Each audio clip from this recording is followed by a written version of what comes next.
சங்கீதம் 90 இப்பொழுது நாம் வாசிக்க கேட்டோம். அதனுடைய முகவுரையிலே இப்படி எழுதப்பட்டிருக்கிறது, இது தேவனுடைய மனிதனாகிய மோசேயினுடைய ஜெபம். ஒரு ஜெபம் சங்கீத புஸ்தகத்திலே வருகிறதை நாம் இப்பொழுது பார்க்கிறோம். ஜெபத்திற்கும் சங்கீதத்திற்கும் என்ன தொடர்பு? சங்கீதம் என்றால் பாட்டு, பாடல் என்று அர்த்தம். ஆனால் இது ஜெபம், மோசேயினுடைய ஜெபம். இந்த மோசேயினுடைய ஜெபத்தை சங்கீத புஸ்தகத்தில் ஏன் வைக்க வேண்டும் என்று தேவன் தீர்மானித்தார் என்ற காரணத்தை நமக்கு கண்டுபிடிக்க முடியவில்லை.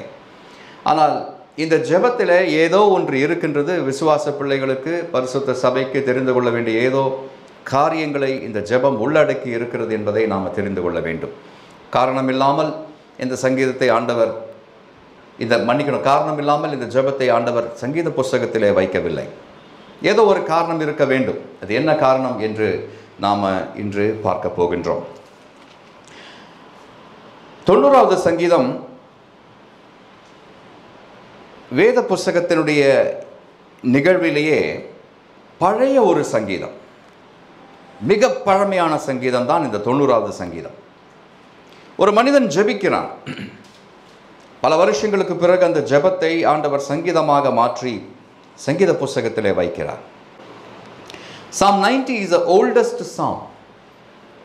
இது எப்பொழுது எழுதப்பட்டது என்று பார்க்க போனால் கிறிஸ்துவுக்கு 1440 வருஷங்களுக்கு முன்பு இது எழுதப்பட்டது என்று வேத வல்லுநர்கள் சொல்லுகின்றார்கள்.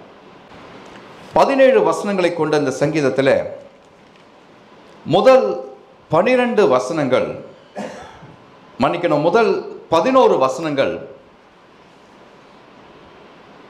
மோசே என்னும் தேவ மனுஷன் நேரம் எடுத்து சில காரியங்களை நமக்கு அறிவிக்கிறான். என்னென்ன காரியங்கள் என்று உங்களுக்கு சொல்லுகிறேன். முடிந்தால் குறித்து வைத்துக் கொள்ளுங்கள். உங்களுக்கு அடுத்த முறை இந்த சங்கீதத்தை வாசிக்கும் பொழுது உங்களுக்கு அது பிரயோஜனமாக இருக்கும். 1-2 வசனங்கள், சங்கீத புஸ்தகம் 90 1-2 வசனங்கள் தேவனுடைய நித்திய சுபாவத்தை குறித்து பேசுகின்றது. Verse 1 and 2 talk about the eternal nature of God. வசனம் 1 என்ன சொல்லுகின்றது என்று கவனியுங்கள். சங்கீதம் 90 வசனம் 1, ஆண்டவரே தேவரே தலைமுறை தலைமுறையாக எங்களுக்கு அடைக்கலமானவர். எத்தனை தலைமுறைகளை நீ கண்டிருக்கிறாய் மோசே என்று கேட்டால் மோசே சொல்லுவான், நான் கண்ட தலைமுறைகளை விட என் தேவன் கண்ட தலைமுறைகள் பெரிது. ஏனென்றால் அவர் அனாதி தேவன். அவன் சொல்லுகிறான், ஒரு மனிதன் இப்படி எழுத வேண்டும் என்றால் அவன் இப்படி ஒரு அதிகாரத்தோட ஆணித்தரமாக ஒரு காரியத்தை சொல்ல வேண்டும் என்றால் அவனுக்கு சில காரியங்கள் தெரிந்திருக்கிறது என்று நாம் புரிந்து கொள்ள வேண்டும். மோசே சொல்லுகிறான், தேவரே தலைமுறை தலைமுறையாக எங்களுக்கு அடைக்கலமானவர். ஆபிரகாம் என்னும் ஒரு மனுஷனை அழைத்து அவனை அவனுடைய சொந்த தேசத்தை, சொந்த வீட்டை, சொந்த குடும்பத்தை விட்டு வெளியே வர சொன்ன தேவன் அவனை நாடோடியாக அலைய பண்ணவில்லை. அவனுக்கு ஒரு தேசத்தை முன்குறித்து அந்த தேசத்திற்கு நேராக அவனை வழி நடத்துகிறார். இந்த ஆபிரகாம் என்னும் மனிதன் மூலமாகத்தான் தேவன் இஸ்ரவேல் ஜனத்தை உருவாக்க திட்டம் வைத்திருக்கிறார். ஆபிரகாம் முதல் மோசே வரைக்கும் எத்தனை தலைமுறைகள் இருந்தார்கள்? ஆபிரகாம் முதல் மோசே வரைக்கும் 4 தலைமுறைகள் பின்னிட்டு இருக்கிறது என்று வேதத்தில் நாம் பார்க்கிறோம். 4 தலைமுறைகள். ஆபிரகாம் முதல் மோசே வரைக்கும் கிட்டத்தட்ட 430 வருஷங்கள் முடிந்து விடுகின்றன. ஆபிரகாம் மரித்து மோசே ஒரு இரட்சகனாக, இஸ்ரவேல் தேசத்திற்கு ஒரு இரட்சகனாக எழும்பும் பொழுது அதற்குள்ளாக இஸ்ரவேல் தேசம் எகிப்தில் 430 வருஷங்கள் அடிமைத்தனத்தில் அவர்கள் இருந்து விட்டிருக்கிறார்கள். 430 வருஷங்களுக்கு பிறகு இரட்சகனாக மோசே ஆண்டவர் எழுப்புகிறார். இஸ்ரவேல் தேசத்தை எகிப்தின் அடிமைத்தனத்திலிருந்து விடுதலை பண்ண வேண்டும் என்பதற்காக அவனை எழுப்பி வெளியே கொண்டு வருகின்றார். அப்போ நீ எத்தனை தலைமுறைகளை பார்த்திருக்கிறாய் என்று கேட்டால் மோசே சொல்வான், நான் பார்த்திருக்கிறது 4 தலைமுறைகளை. என்னுடைய பிள்ளைகளையும் நான் பார்த்திருக்கிறேன். மோசேக்கு முதல் பிறந்த பிள்ளையினுடைய பெயர் கெர்சோம். பிள்ளைகளையும் நான் பார்த்திருக்கிறேன். நானும் என் மனைவியும் செப்போராலும் சேர்ந்து உருவாக்கின பிள்ளைகள் எனக்கு முன்பாக இருக்கிறார்கள். ஆனால் என் தேவன் இந்த பிள்ளைகளுடைய தலைமுறைகளையும் கண்டிருக்கிறார். ஏனென்றால் அவர் அனாதி தேவன். அதைத்தான் அவன் எழுதுகிறான், தேவரை தலைமுறை தலைமுறையாக எங்களுக்கு அடைக்கலமானவர். ஒருவேளை இந்த தேவனை நீங்கள் உங்கள் குடும்பத்தில் இந்த தலைமுறையிலே தான் உங்கள் கர்த்தராக, உங்கள் ராஜாவாக, உங்கள் சொந்த இரட்சகராக ஏற்றிருக்கக்கூடும். உங்களுக்கு முன் இருந்தவர்கள், உங்களுடைய பெற்றோர்கள், உங்களுடைய முன் காலத்தில் இருந்த தலைமுறைகளில் யாருமே இயேசுவை தெய்வமாக வழிபட்டிருக்க மாட்டார்கள். அது பரவாயில்லை. கர்த்தர் அநாதி தேவன் என்பதினாலே இன்று முதற்கொண்டு அவர் உங்களுடைய தலைமுறைகளை எண்ணி பார்க்க விரும்புகிறார். ஆமென் சொல்லுவீங்களா?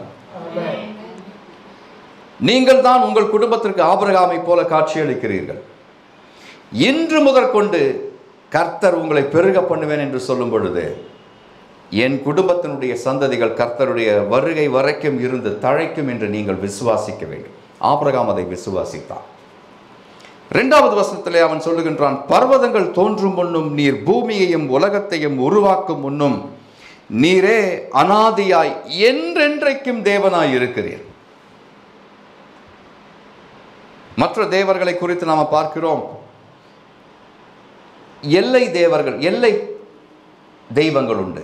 எல்லை தெய்வங்கள் சில இடங்களில் நீங்கள் போகும்பொழுது பார்க்கலாம். ஒரு கிராமத்தில் பிரவேசிப்பதற்கு முன்பதாக கோட்டை மதிர்ச்சுவர் போல ஒன்றை எழுப்பி இருப்பார்கள். அங்கே ஒரு விக்கிரகம், அதுதான் அந்த முழு கிராமத்திற்கும் தெய்வம், குல தெய்வம் என்றெல்லாம் வைத்திருப்பார்கள். பட் வேதாகமத்தின் தேவன் ஒரு குடும்பத்திற்காக பிரத்யேகமாக இருக்கும் ஒரு குல தெய்வம் அல்ல, ஒரு கிராமத்தின் தேவன் அல்ல. இவர் என்றென்றைக்கும் தேவனாய் இருக்கிறவர். ஆமென் சொல்லணும். இவர் அநாதி தேவன் மட்டுமல்ல, இவர் என்றென்றைக்கும் தேவன். நாம் பாடும்பொழுது நான் சொன்னேன், ஒரு வரியை ஒரு சுட்டிக்காட்டி நான் சொன்னேன், அவர் இஸ்ரவேலின் நாதன், இஸ்ரவேலின் தேவன், ஆனால் என்னுடைய தேவனாகவும் இருக்கிறார். This God can be the God of a nation, the God of the universe and my own God. இவர் என்னுடைய சொந்த தேவனாகவும் இருக்க முடியும். அது எப்படி? ஏனென்றால் இவர் மட்டும்தான் ஜீவனுள்ள தேவன். அல்லேலூயா. சங்கீதம் 90 3 முதல் 6 வரை உள்ள வசனங்களிலே மோசே மனிதனுடைய மாறுபடும் தன்மையை காண்பிக்கின்றான். மனிதன் எவ்வளவு மாறுபாடு உள்ளவன், மனிதனுடைய வாழ்க்கையினால் எவ்வளவு குறுகினது என்பதை அவன் காண்பிக்கின்றான். வசனம் 3 நாம் இப்படி வாசிக்கிறோம், நீர் மனுஷரை நிர்த்தூளியாக்கி. கவனமா படிக்கணும். நீர்த்துளி கிடையாதுங்க, அது நிர்த்தூளி. நான் கூட முதல்ல இதுதான் நீர்த்துளி நினைச்சேன். நீர்த்துளினா வாட்டர் டிராப். ஆண்டவர் நம்மை நீர்த்துளியாக மாற்றவில்லை, நிர்த்தூளியாக மாற்றுகிறார். நிர்த்தூளினா ஆங்கிலத்தில் டஸ்ட்னு அர்த்தம். டஸ்ட். டஸ்ட்டுக்கு என்ன சொல்லுவோம் தமிழில்? நல்ல தமிழ் என்ன சொல்லுவோம்? தூசு. தூசு, தூசி. மோசே சொல்லுகிறான், நீர் மனுஷனை தூசியாக்கி. அதுதான் நிர்த்தூளி. நீர் மனுஷனை நிர்த்தூளியாக்கி மனுபுத்திரரே திரும்புங்கள் என்கிறீர். அப்ப மரணத்திற்கு பிறகு நம்முடைய ஆத்துமா திரும்புகிற ஒரு இடம் உண்டு என்று மோசே கண்டுபிடிக்கிறான். அதனால தான் சொன்னேன், மோசேனுடைய இந்த ஜெபம் விசேஷமானது. மரணத்திற்கு பிறகு ஆண்டவர் நம்மை திரும்ப அழைக்கின்றார். எங்கே அழைக்கின்றார்? அவரிடத்திற்கு நம்மை அழைக்கின்றார். மனுஷரை நிர்த்தூளியாக்கி மனுஷரை திரும்புங்கள் என்று தேவன் சொல்லும்போது தான் நம்முடைய சரீரத்திலிருந்து சுவாசம் வெளியே போகின்றது. அது வரைக்கும் சுவாசம் உள்ளே இருக்கும். ஆண்டவருடைய அழைப்பை பெறும்பொழுது தான் இந்த கடைசி சுவாசத்தை எடுத்து விடுவோம். அதோடு முடிந்தது. உலகத்தினுடைய காரியத்திலே நம்முடைய காரியம் முடிந்தது. ஆனால் அதற்கு பிறகு நமக்கு நித்திய வாழ்க்கை ஆரம்பிக்கின்றது. ஹல்லேலூயா. ஜாதிகளை தண்டிக்கிறவர் கடிந்து கொள்ளாரோ, மனுஷனுக்கு அறிவை போதிக்கிறவர் அறியாரோ என்றெல்லாம் சங்கீத புஸ்தகத்தில் நாம் வாசிக்கிறதை பார்க்கிறோம். ஆனால் 90வது சங்கீதத்தினுடைய 4வது வசனத்தில் இப்படி வாசிக்கிறோம், உமது பார்வைக்கு 1000 வருஷம் நேற்று கழிந்த நாள் போலவும் ராட்சாமம் போலவும் இருக்கிறது. அவர் எப்படிப்பட்டவர்? அவர் அநாதி தேவன் என்பதினாலே அவருக்கு கேலண்டர் கிடையாது. 5வது வசனத்தில் மோசே எப்படி எழுதுகிறான், அவர்களை வெள்ளம் போல வாரிக்கொண்டு போகிறீர், நித்திரைக்கு ஒத்திருக்கிறார்கள், காலையிலே முளைக்கிற புல்லுக்கு ஒப்பாயிருக்கிறார்கள். That's the nature of man. He is very fragile.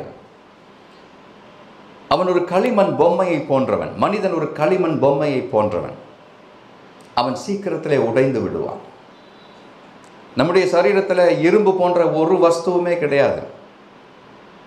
அப்படிப்பட்ட தாது பொருட்களை ஆண்டவர் நம்முடைய சரீரத்தில் வைத்திருந்தாலும் நாம் சீக்கிரத்தில் உடைக்கப்பட்டு விடுவோம் என்று கர்த்தருக்கு தெரியும். we are very fragile.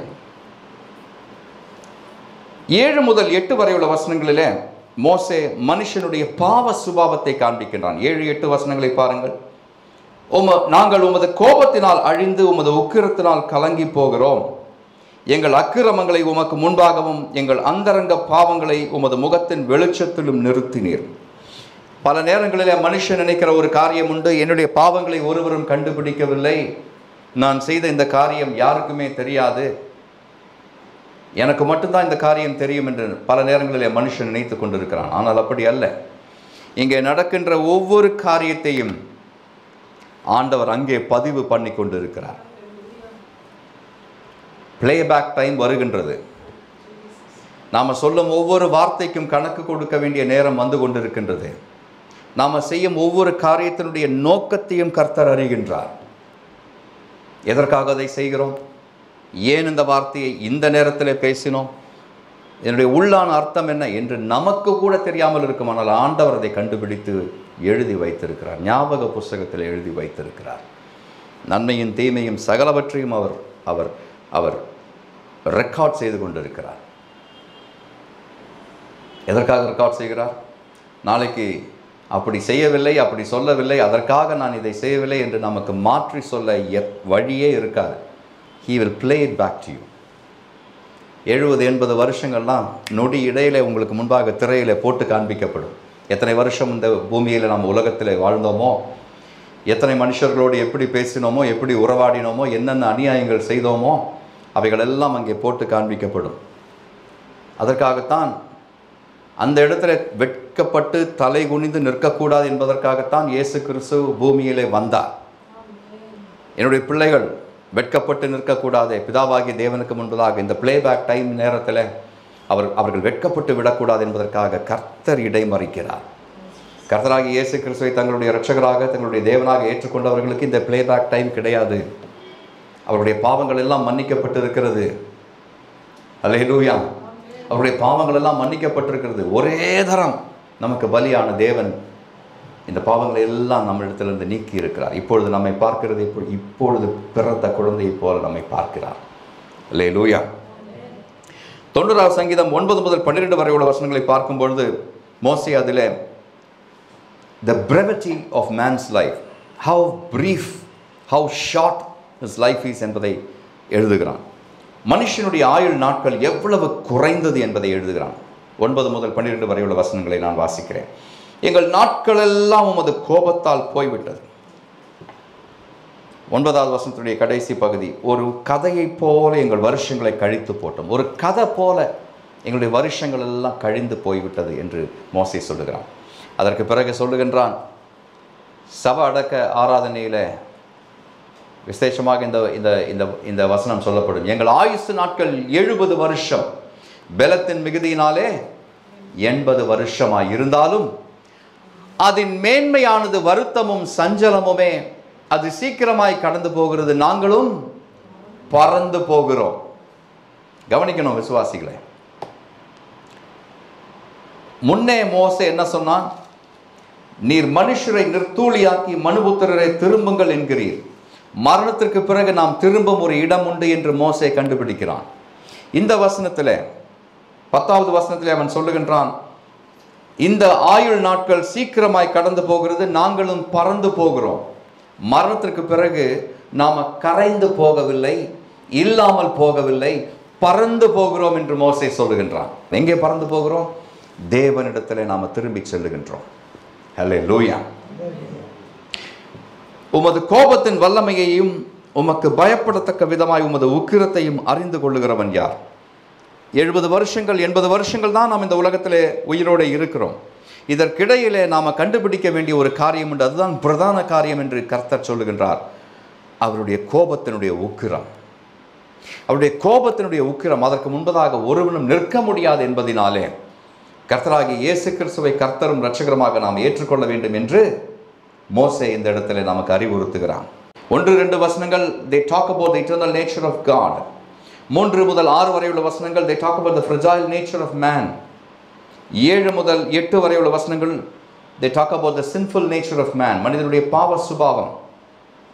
9 முதல் 12 வரை உள்ள வசனங்களிலே மோசே மனுஷனுடைய short life, the short life of man, the brief life of man என்பதை குறித்து அங்கே எழுதி வைக்கிறான். ஜெபம் எங்கே ஆரம்பிக்கின்றது? 12 17 வரை உள்ள வசனங்களிலே தான் ஜெபம் ஆரம்பிக்கின்றதை நாம் பார்க்கின்றோம். 6 காரியங்களை மோசே அங்கே கேட்கிறான். He is making a petition for 6 things. 6 காரியங்கள். முதல் காரியம் என்ன? நாங்கள் ஞான இருதயம் உள்ளவர்கள் ஆகும்படி எங்கள் நாட்களை எண்ணும் அறிவை எங்களுக்கு போதித்தருளும். இன்னும் எத்தனை நாட்கள் இந்த பூமியிலே நான் இருக்க முடியும் என்பதை எண்ணி பார்க்க கர்த்தர் சொல்லுகின்றார். எத்தனை வாரங்கள், எத்தனை நாட்கள் நாம் இருக்க போகிறோம்? மிக மிக குறைவான நாட்கள் மட்டுமே. என்னுடைய நாட்களை எண்ணும் அறிவு. வாலிபமெல்லாம் இப்படி முடிந்துவிடும். வாலிப வாழ்க்கை, பிறந்து விழுகிற எல்லா பிள்ளைகளுமே முதிர்ச்சி அடைந்து மறிக்கின்றதா? இல்லை. எங்கள் நாட்களை எண்ணும் அறிவை எங்களுக்கு போதித்தருளும். ஏன்? நாங்கள் ஞான இருதயம் உள்ளவர்களாக வேண்டும். That's God's desire for mankind. என்னுடைய ஜனங்கள் எல்லாம் ஞான இருதயம் உள்ளவர்களாக இருக்க வேண்டும். இந்த வாழ்க்கை குறுகினது, மிகவும் குறுகினது என்பதினாலே இந்த வாழ்க்கையை வீணடிக்க கூடாது. இந்த வாழ்க்கையை, இந்த நேரத்தை ஆதாயப்படுத்திக் கொள்ள வேண்டும் என்று கர்த்தர் நம்மிடத்தில் எதிர்பார்க்கின்றார். அப்போஸ்தலனாகிய பவுல் எழுதுகிறான், எபேசியருக்கு எழுதப்பட்ட நிருபம் 5வது அதிகாரம், ஆனபடியினாலே நீங்கள் ஞானமற்றவர்களைப் போல நடவாமல் ஞானம் உள்ளவர்களைப் போல கவனமாய் நடந்து கொள்ள பார்த்து நாட்கள் பொல்லாதவைகளானதால் காலத்தை பிரயோஜனப்படுத்திக் கொள்ளுங்கள். நாட்கள் பொல்லாதவைகளானதால் காலத்தை பிரயோஜனப்படுத்திக் கொள்ளுங்கள். எதைத்தான் மோசே இங்கே சொல்லுகிறான்? நாங்கள் ஞான இருதயம் உள்ளவர்களாகும்படி எங்கள் நாட்களை எண்ணும் அறிவை எங்களுக்கு போதித்தருளும். 2வதாக மோசே ஒரு பெட்டிஷன், ஒரு அபேட்சையை கர்த்தருக்கு முன்பாக வைக்கிறான். கர்த்தாவே, திரும்பி வாரும், எதுவரைக்கும் கோபமாயிருப்பீர்? உமது அடியாருக்காக பரிதபியும். உமது அடியாருக்காக பரிதபியும் ஆண்டவரே. திரும்பி வாரும் ஆண்டவரே. உம்முடைய கோபத்தின் உக்கிரத்தின் முன்பதாக நான் நிற்க முடியாது என்பதினாலே ஆண்டவரே, நான் உம்மை நெருங்கி வருவதை விட நீர் என்னிடத்திலே திரும்பி வாரும் ஆண்டவரே. கிருபையாய் எனக்கு இறங்கும் ஆண்டவரே என்று மோசே சொல்லுகிறதை பார்க்கிறோம். நாங்கள் எங்கள் வாழ்நாள் எல்லாம் கலிகூர்ந்து மகிழும்படி காலையிலே எங்களை உமது கிருபையால் திருப்தியாக்கும். நமக்கு என்னதான் வேணுமா? ஆண்டவர் சொல்லுகிறார், திருப்தி வேண்டும், திருப்தி வேண்டும். திருப்திக்காக காலையிலே உம்முடைய கிருபை எனக்கு அருளும் என்று இங்கே மோசே வேண்டிக் கொள்கிறதை பார்க்கிறோம். காலையிலே எங்களை உமது கிருபையால் திருப்தியாக்கும். திருப்தி இல்லாத மனுஷன்தான் பல பாவங்களிலே சென்று விழுகிறான் என்று நாம் தெரிந்து கொள்ள வேண்டும். திருப்தி இல்லாதவன். ஒரு வீடு இருக்குது, அதே வசதி வாய்ப்பெல்லாம் நல்லா இருக்குது, ஆனால் திருப்தி இல்லை. பக்கத்து வீட்டு தோட்டத்தையே பார்த்துக்கிட்டு இருக்கான். ஒரு மனைவி இருக்கிறாள், அவனுக்கு திருப்தி இல்லை. பத்சேபாலை கண் பார்க்கின்றது, பாவம் வருகின்றது. திருப்தி இல்லாத வாழ்க்கை. ஆனால் கர்த்தருடைய பிள்ளைகளுக்கு போதும் என்ற மனம் இருக்க வேண்டும். Contented life. இது போதும், கர்த்தர் எனக்கு தந்திருக்கிறார், வசதி வாய்ப்புகள் எனக்கு இருக்குது, போதும். வசதிகளை பெருக்கிக் கொள்வதிலே தவறு இல்லை. ஆனால் எப்பொழுது அதை செய்கிறீர்கள் என்பதைத்தான் ஆண்டவர் பார்க்கிறார். கடைசி காலத்தில் ஐஸ்வர்யத்தை சேர்த்தீர்களே என்று வேதம் நமக்கு எச்சரிக்கிறதை பார்க்கிறோம். ஐஸ்வர்யவான்களே, உங்கள் மேல் வரும் நிர்பந்தங்களினாலே நீங்கள் அலறி அழுங்கள் என்று வேதம் சொல்லுகிறது. ஏன் அலறி அழ வேண்டுமாம்? கடைசி காலத்திலே அவர்கள் பொக்கிஷத்தை சேர்த்தார்கள். அவர்கள் மேலே வைக்கப்படும் குற்றச்சாட்டு அது. தேவைக்கு இருக்கா? கர்த்தருக்கு ஸ்தோத்திரம் என்று சொல்லுங்கள். அதை கர்த்தருடைய கைகளில் ஒப்புக் கொடுங்க. There was a woman called Corrie ten Boom. Corrie ten Boom என்னும் ஒரு ஊழியக்காரமாக இருந்தாங்க. அவர்கள் தங்களோடு தொடர்பில் இருந்த எல்லா ஜனங்களுக்கும் சொன்ன ஒரு காரியம், I keep my hand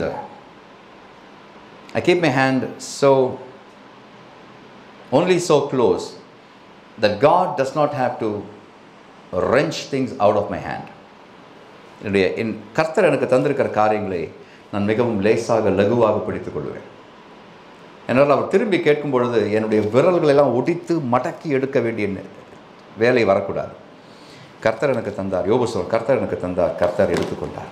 கர்த்தருடைய நாமம் மகிமைப்படுவதாக. அதுதான் காரிட்டன் பூம் அம்மா சொல்கிறார்கள்.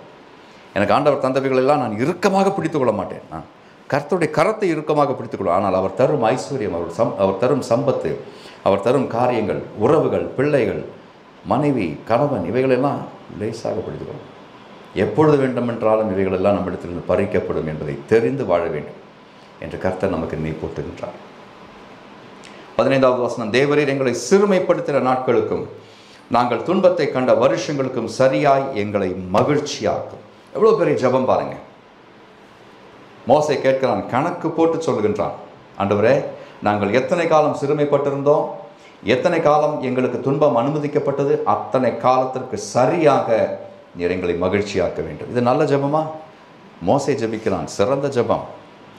ஆண்டவரே எனக்கு உபத்திரவத்தில் நீர் என்னை நடத்தினீர், உபத்திரவத்தின் வழியாக என்னை நடத்தினீர், இப்பொழுது மகிழ்ச்சியின் பாதையில் என்னை நடத்தும். எவ்வளவு நேரம் நடத்த வேண்டும்? எவ்வளவு நேரம் நான் உபத்திரவத்தின் பாதையிலே நடந்தேனோ அவ்வளவு நேரமும் என்னை மகிழ்ச்சியின் பாதையிலே நடத்தும் ஆண்டவரே என்று கேட்கிறதை பார்க்கிறோம். ஹல்லேலூயா. 16வது வசனம், உமது கிரியை உமது ஊழியக்காரருக்கும் உமது மகிமை அவர்கள் பிள்ளைகளுக்கும் விளங்குவதாக. நான் சொன்னேன், இந்த இந்த இந்த வசனத்தை நேற்று உபவாச ஜெப கூட்டத்தில் நான் எடுத்து பேசும் பொழுதும் நான் இங்கே வந்திருந்தவர்களுக்கு சொன்னேன் ஒரு காரியத்தை. This is the prayer of a lifetime of Moses. This is a prayer of a lifetime. இது ஒரு நாளிலே மோசே ஏறெடுத்த ஜெபம் என்று நீங்கள் நினைக்கக்கூடாது. அவனுடைய வாழ்க்கையில அவன் ஒவ்வொரு நாளும் ஜெபித்த ஜெபமாகத்தான் இது இருந்திருக்க வேண்டும். அடிபட்டு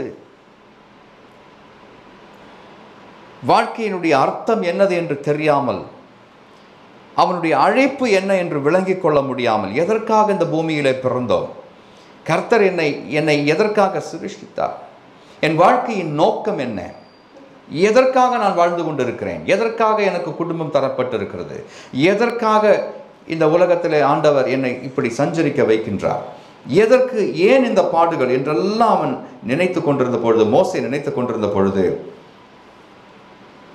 அவன் எழுதின ஜெபம் அல்ல, அவன் செய்த ஜெபம் இது. It's easy to write a prayer, but it's very difficult to live a prayer.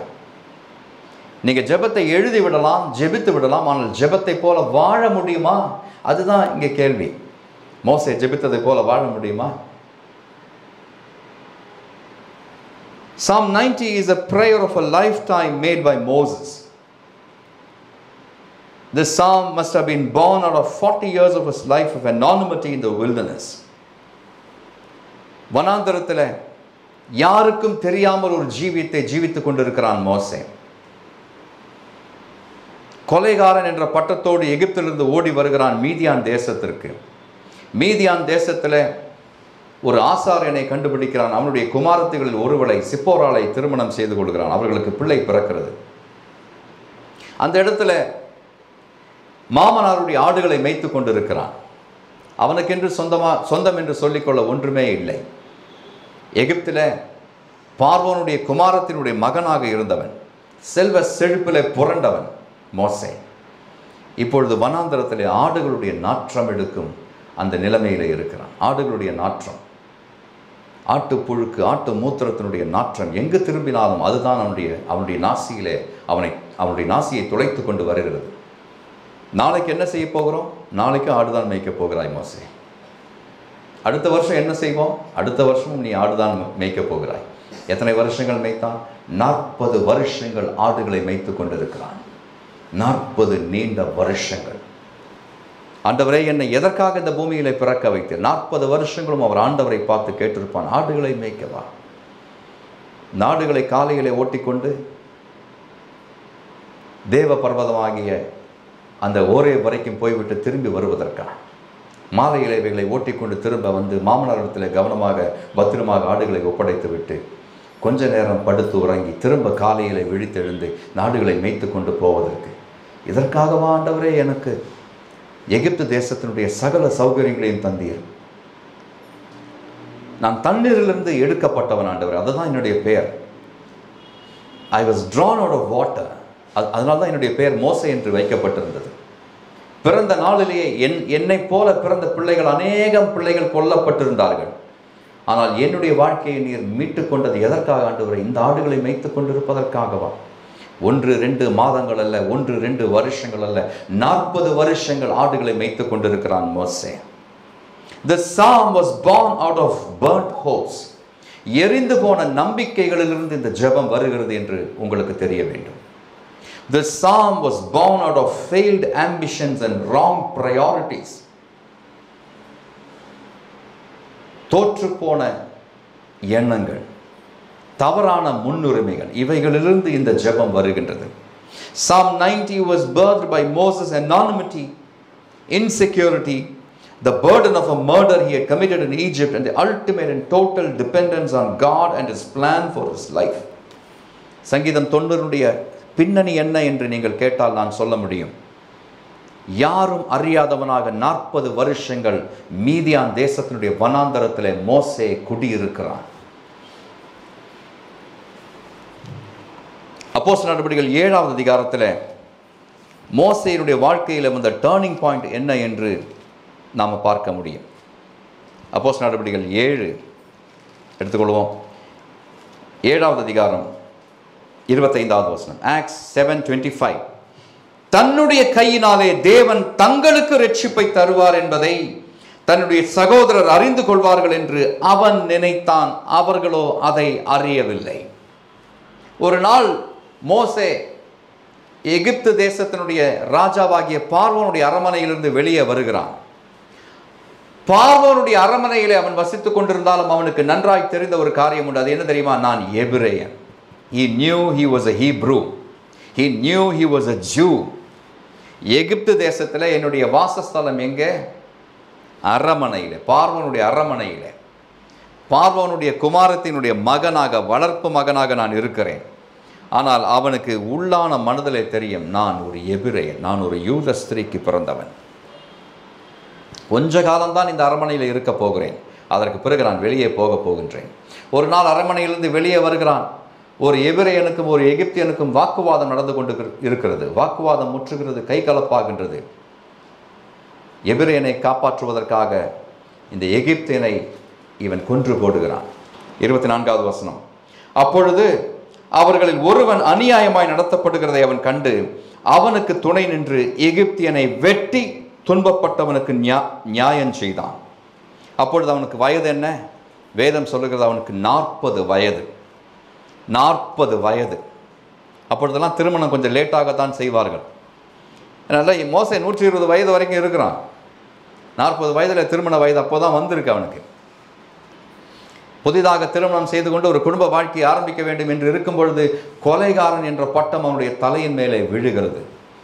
மோசே பார்க்கிறான், பார்வோனுடைய மகனாக இருந்தாலும் தேசத்தின் நியமத்திற்கு நான் கட்டுப்பட்டு இருக்கிறேன், எனக்கு மரண தண்டனை வரும் என்பதை அறிகிறான். ஏனென்றால் கொல்லப்பட்டவன் எபிரேயன் அல்ல, எகிப்தியன். ஓடி போகிறான், மீதியான் தேசத்திற்கு ஓடி போகிறான். அது முதற்கொண்டு 40 வருஷங்கள் வனாந்தரத்தில் பெயரற்றவனாக, யாருக்கும் தெரியாதவனாக ஒரு மிகவும் சாதாரணமான வாழ்க்கையை வாழ்ந்து கொண்டிருக்கிறான். 40 வயதிலே அவனுக்கு தோன்றினது, என் கையின் மூலமாக இவர்களை நான் ரட்சிக்க முடியும் என்பதை இவர்கள் உணர்ந்து கொள்வார்கள் என்று இஸ்ரவேலர்களை குறித்து அவன் நினைத்தான். அவர்களோ அதை அறியவில்லை. One wrong priority in his life. தவறான ஒரு முன்னுரிமை. கர்த்தருடைய நேரத்திற்காக அவன் காத்திருந்திருக்க வேண்டும். இவனுக்கும் கர்த்தருக்கும் மட்டும்தான் தெரிந்த காரியம் அது. இவன்தான் இஸ்ரவேலுக்கு இரட்சகனாக வரப்போகிறான் என்று கர்த்தருக்கு தெரியும், இவனுக்கும் தெரியும். ஆனால் நேரம் எப்பொழுது, அதற்கான நேரம் எப்பொழுது வரும் என்பது கர்த்தருக்கு தெரிந்திருந்தது, மோசேக்கு தெரியவில்லை. இவனாக நேரத்தை தீர்மானிக்கிறான். இப்பொழுது முதற்கொண்டு இது ஆரம்பிக்கும் என்று நினைக்கிறான். ஒரு தவறான சங்கதியை, கொலையை செய்து விடுகிறான். ஓடி போக நேரிடுகிறது. 16வது வசனம், 16th verse. உமது கிரியை உமது ஊழியக்காரருக்கும் உமது மகிமை அவர்கள் பிள்ளைகளுக்கும் விளங்குவதாக. ஆண்டவரே, I have lived a life of anonymity. I have lived a life of uncertainty. நாளைக்கு என்ன நடக்கும் என்று எனக்கு தெரியாது. My life has become very routine, very boring, very predictable. But I know one thing. உம்முடைய மகிமை என்னுடைய பிள்ளைகளுக்கு வந்தால் அவர்கள் உயர்ந்திருப்பார்கள். அல்லேலூயா. கைகளை உயர்த்தி தேவனை மகிமைப்படுத்த வேண்டும்.